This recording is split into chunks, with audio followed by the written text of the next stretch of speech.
Good morning, students. So in previous video we studied about waterfall and the next riverine features. A river usually creates features like river meanders, oxbow lake, floodplain, levees, delta etc. एक river आमतौर पर इस प्रकार के features create करती है जैसे river meander, oxbow lake, flood plain, levee, delta etcetera. First meander, पहला मेंडियर.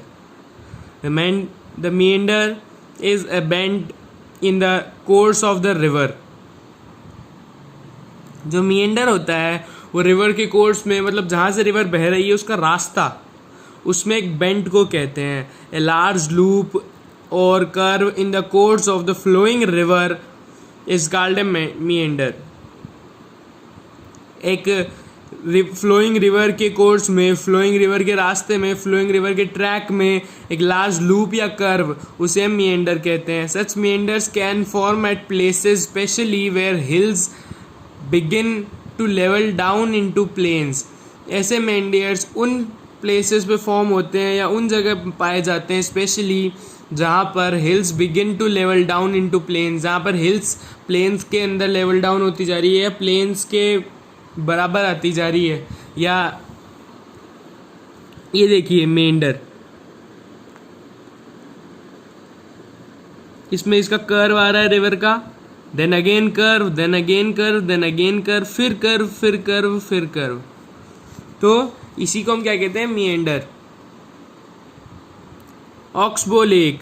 N oxbow lake is a shallow U-shaped और C-shaped water body formed when a wide meander from the main stream of the river is cut off to create a lake. Oxbow lake एक खोखली U-shaped या C-shaped की body होती है. वो कब बनती है? वाटर बॉडी जब वो कोई वाइड meander, बहुत चौड़ा meander होता है, वो मेन स्ट्रीम से जो रिवर्स है उससे कट ऑफ हो जाता है लेक बनाने के लिए. जैसे ये देखिए, यहाँ पर ये रिवर जा रही, लगता है रिवर से कट ऑफ होकर फिर ये बन गई oxbow lake. The landform is called oxbow lake. ये लैंडफॉर्म ऑक्सबो लेक इसलिए कहा जाता है because of its distinctive curved shape that it has. उसके डिस्टिंक्टिव कर्व्ड शेप, उसका जो कर्व्ड शेप है उसकी वजह से उसे ऑक्सबो लेक कहा जाता है. Flood plain. It is a flat और almost flat extent of land. ये लैंड का फ्लैट या ऑलमोस्ट फ्लैट एक्सटेंट होता है एडजस्टमेंट टू द स्ट्रीम और रिवर दैट एक्सपीरियंसेस ओकेजनल और पीरियोडिक फ्लडिंग. और वो उस रिवर या स्ट्रीम से जुड़ा हुआ होता है जिसके अंदर ओकेजनल या पीरियोडिक, मतलब एक पीरियड के हिसाब से, एक टाइम के हिसाब से उसमें फ्लड आता है. आफ्टर ए फ्लड, एक फ्लड के बाद the river recedes and leaves a fresh layer of top soil which is very fertile. Flood के बाद जब रिवर चली जाती है तो टॉप सॉइल की एक बहुत ही फ्रेश लेयर रख जाती है, छोड़ जाती है या बिछा जाती है, विच इज़ वेरी फर्टाइल, जो बहुत फर्टाइल होती है. Now levees. A levee is a natural और आर्टिफिशियल स्लोप, एम्बैंकमेंट और wall to regulate water levels to a river. एक लीवी नेचुरली आर्टिफिशियल स्लोप होती है, एम्बैंकमेंट होती है या कोई दीवार जैसी होती है to regulate the water levels in a river. River के वाटर लेवल्स को रेगुलेट करने के लिए, एक साथ रखने के लिए लीवी काम में आती है. It is usually earthen and parallel to the course of a river. ये अर्थन होती है, धरती से जुड़ी हुई होती है, और parallel to the course of a river, और जो रिवर का कोर्स होता है उसके पैरेलल होती है. जैसे देखिए, इसे कहते हैं लीवी. Now delta. A delta is a landform created at the mouth of the river where it flows into the sea, ocean, estuary, lake, etc. एक डेल्टा एक ऐसा लैंडफॉर्म होता है जो रिवर के माउथ पर क्रिएट होता है, where it flows into a ocean, lake, estuary और सी. माउथ पर क्रिएट होता है जहाँ पर वो जो रिवर होती है वो लेक से, ओशियन से, एस्चुरी से या सी से मिलती है जाकर.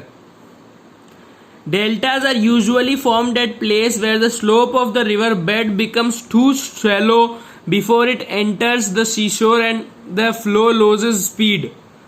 डेल्टाज यूजुअली उस जगह पर बनते हैं, डेल्टाज जहां पर जो स्लोप है रिवर बेड का, मतलब रिवर के नीचे का, रिवर के तल का जो स्लोप है वो बिकम्स टू शैलो, बहुत ज्यादा खोखला हो जाता है या बहुत ज्यादा उसमें छेद जैसे हो जाते हैं। Before it enters to the sea shore, जब ये समुद्र से मिलता है जाकर, and its flow loses speed, और फिर जब रिवर का फ्लो होता है वो स्पीड खो देता है। This causes it to lose the sediments in it had carried earlier. ये किस चीज का कारण बनता है? ये उस चीज का कारण बनता है कि उसे अपने सेडिमेंट्स छोड़ने पड़ते हैं जो उसने पहले कंटेन कर रखे थे।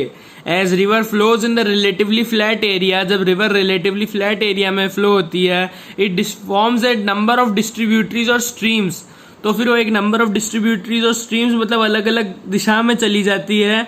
And the sediments keep collecting between these streams, और सेडिमेंट्स को इन स्ट्रीम्स के बीच में कलेक्ट कर दिया जाता है एंड फॉर्म शैलो आइलैंड, और आइलैंड बना देती है। This entire area is called A delta. यहां पर देखिए